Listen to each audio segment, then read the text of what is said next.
Item 9C, receive mid-year financial update report as of December 31st, 2017, and adopt resolution approving second quarter budget amendment for the 2017-18 operating and capital budget. Well, this is what we've been waiting for this evening. Mr. O'Leary.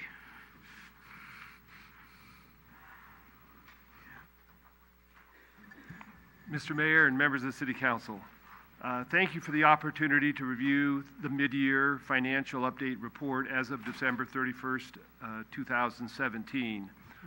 When I last addressed the Council in a quarterly report in November at the end of the first quarter, I did make the comment that the first quarter, while the data is real, it does not indicate any strong trend, and you could not rely on first quarter data to draw any real conclusions on the revenues and expenditures for the full year.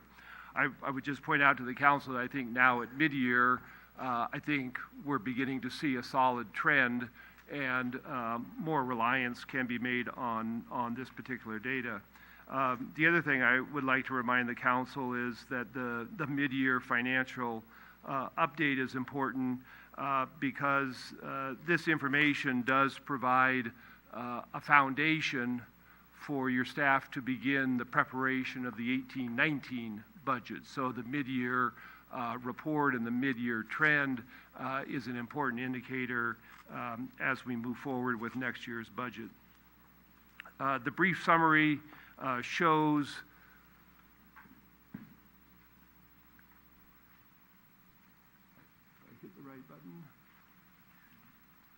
the brief summary shows that actual revenues and expenditures through December 31st match expected amounts for the 6-month period at very close to 50% of the 17-18 totals.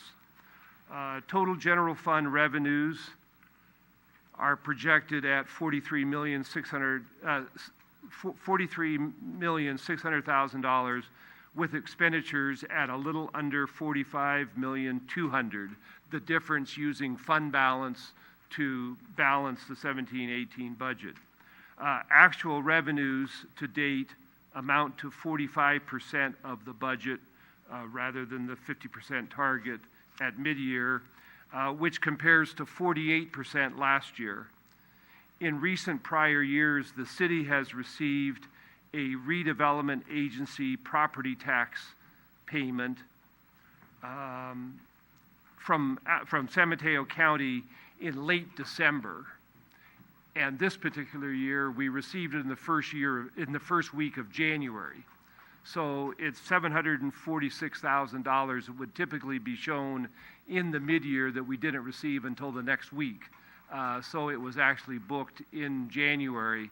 So if that amount, as far as total revenues were concerned, if that $746,000 were included in the mid-year total, the percent received would be 47% rather than compared to 48% last year, just again indicating how close we are to the budget. In looking at, I'll just comment on a couple of the tax items. The property tax is the city's highest tax revenue resource, budgeted at $9.9 million. This year's budget is about $1 million greater than last year. Just so that you know, this classification, what I'm showing as property tax in your report, includes both property tax and property transfer tax. I have shown both of those as property tax. In the total, about 18% of the total is tax increment. The city is receiving that previously we had received through the redevelopment agency. So again, pointing out that a substantial amount of our property tax previously had been received by the redevelopment agency. Just point out that this is a benefit to the city's general fund. If you look back at the combined general fund and the redevelopment agency as far as activities to benefit city residents, the amount is compressed it's actually less, but looking just at the general fund, there is a benefit. And again, if that $746,000 had been actually received and booked in late December, the property tax total would be very close to $4.8 million. Sales tax is the other area that I'd like to make a comment. Sales tax revenue is budgeted at $7.6 million, about 2% above last year's budget. Your report shows that 33% has been received this year compared to 37% last year. Revenues are about $268,000 behind last year. This arises really because there was a one-time audit adjustment by the State Board of Equalization of about $150,000 that the gap in some prior period had paid. That was an overpayment, and so we had received those funds. This transaction really doesn't have anything to do with us. It's between the State Board of Equalization and the gap, but it results in $150,000 that was previously paid being taken away from us in this last quarter. The balance of this reduction, just based on some amount of analysis, would just kind of indicate that, or would sort of reflect, I just want to point out, a slight decline that is occurring in what's called the general retail category of our sales tax, which is primarily department stores, is the biggest source of general retail. Over the last 8 quarters, this particular category has seen a consistent 8-quarter drop, slight but consistent, and over that 8 quarters, it's about 8%. So that is an area of concern. I met with Muni Services this morning, that is our sales tax consultant, that gives us detailed analytical data on our sales tax. They have not changed our projection. I noted in the report that it's their belief that we're going to come very close at the end of the year to our budgeted amount. I would only share that their confidence has gone down slightly, but they're sticking with the projection. So, sales tax, I think, just briefly, I would mention, just in preparing the report, I just looked back 20 years when I first did the first sales tax analysis and did the first budget update. The top 10 sales tax generators in San Bruno are the exact same sales tax generators today. And just an indication that we haven't been able to develop new sources of what is a significant revenue source for us. Clearly, the amounts from these sources has gone up over a period of time, but there have not been a change or influx of new sales tax generators over that period. I would go if there's any question. You're not done, are you? No. Oh, I didn't think so. I just thought I'd stop talking for a minute. Do you want Jim to finish, or do you want to ask questions? Let's let him finish. Let's let him finish? Okay. Jim, we'd love to have you finish.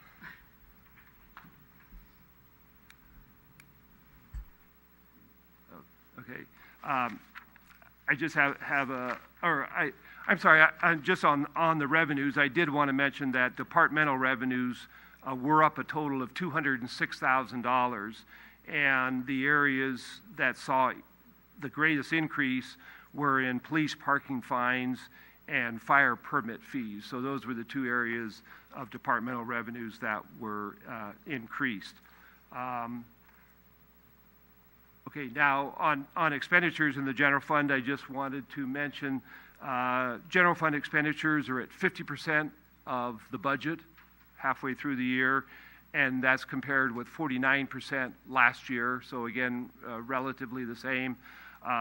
Two comments: the overall expenditures are increased in the first 6 months of the year because we did a prepayment of our PERS retirement obligation, which skews, we paid like a little under $2 million. We paid in July. They gave us a significant discount if we were able to do that. We saved about 8% on our obligation by prepaying it. And but so that throws a substantial large payment in the first half of the year that won't be repeated in the second year. So it's skewed, so that 50% is skewed a little bit higher. That expenditure that is higher is somewhat offset. I checked, and it appears among the general fund at least that there are 9 positions, there are 9 recruitments underway where there have been vacancies for a substantial amount of time of the first half of the year. So that will result in some salary savings. So the combination of those two would sort of indicate that the real dollar amount or percentage is probably 48 or 49% rather than the 50%. And again, we've talked about all of the restrictions and oversight of expenditures and the containment of expenditures that is an ongoing action on city staff's part. Just 2 other quick comments. One is the Enterprise and Internal Service Fund. The enterprise, and then I'll show in the next slide, Internal Service Fund revenues and expenditures are all very close to the projected amounts. I would mention on the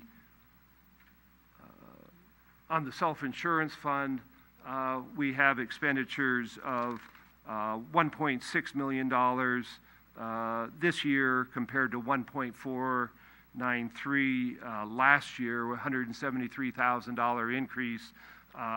In my memo, I attributed that to 2 items. I think I was slightly exuberant and off in that statement.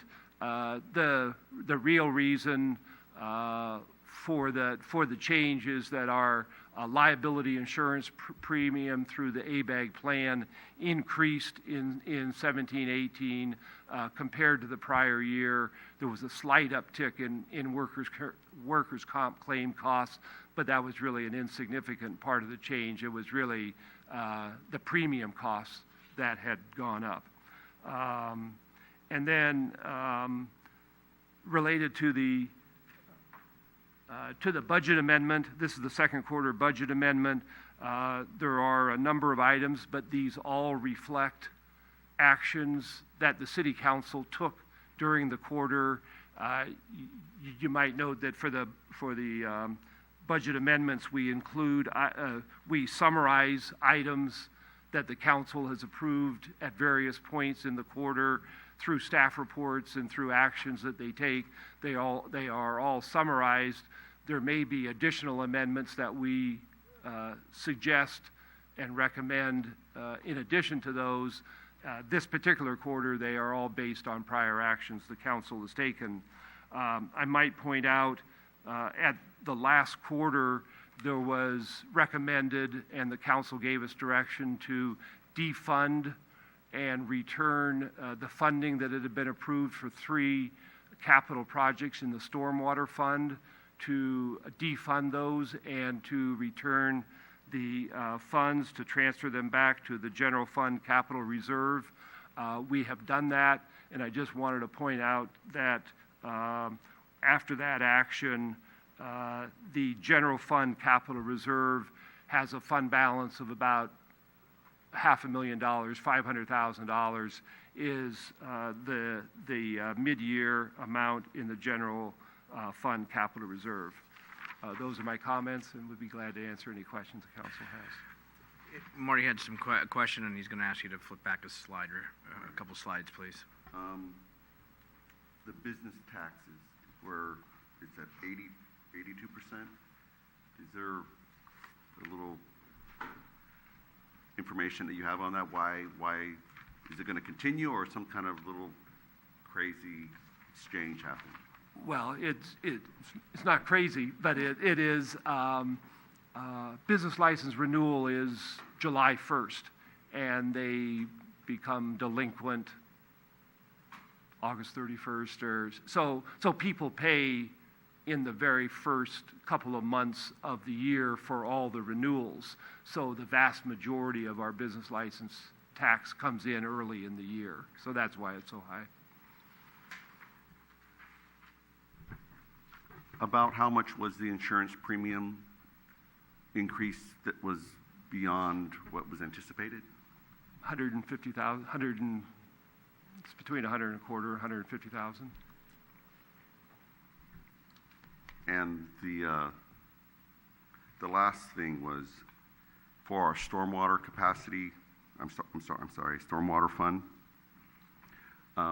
It occurred to me the other day that one thing that we could attempt, and you can tell me, somebody here can tell me if it's right or wrong, of looking at a stormwater capacity charge. We currently have a water capacity charge, a sewer wastewater capacity charge. And so the idea is that for new development, as they tie into our existing underfunded stormwater system, that how we could get some revenue from those new tie-ins to our system.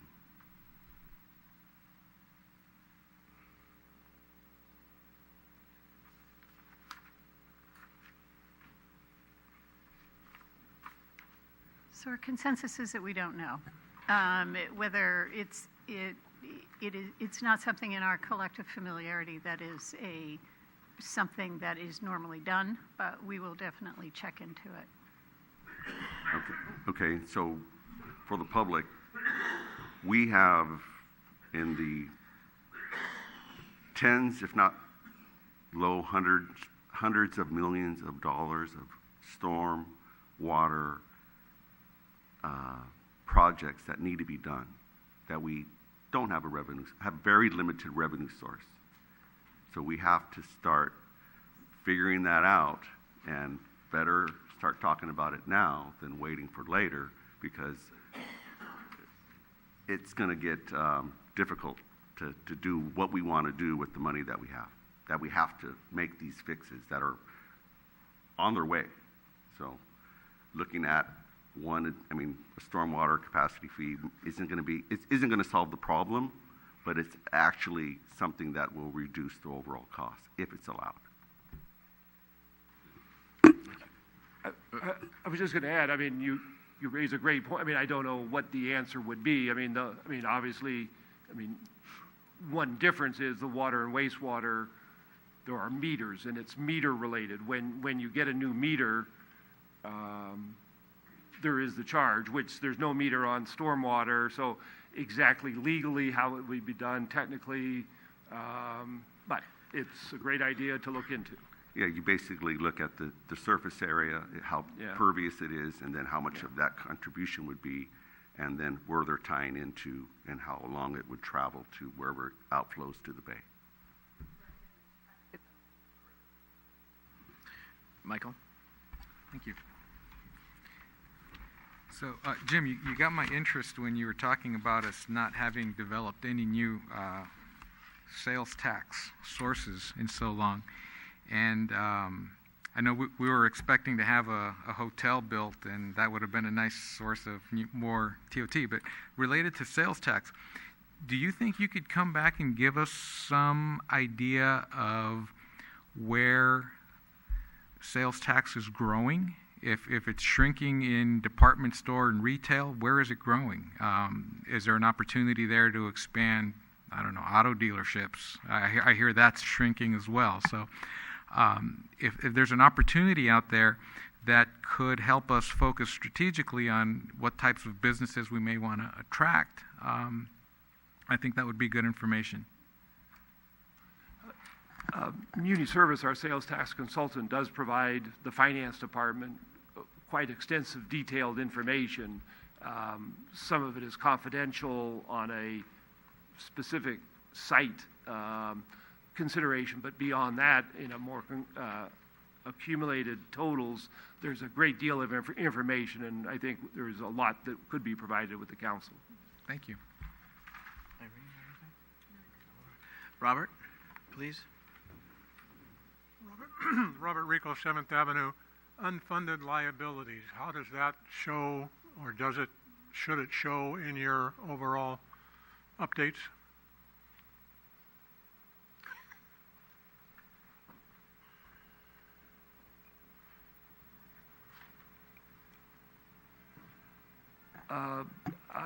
I would say, in talking about unfunded liabilities for this city, there are two that are generally discussed among cities.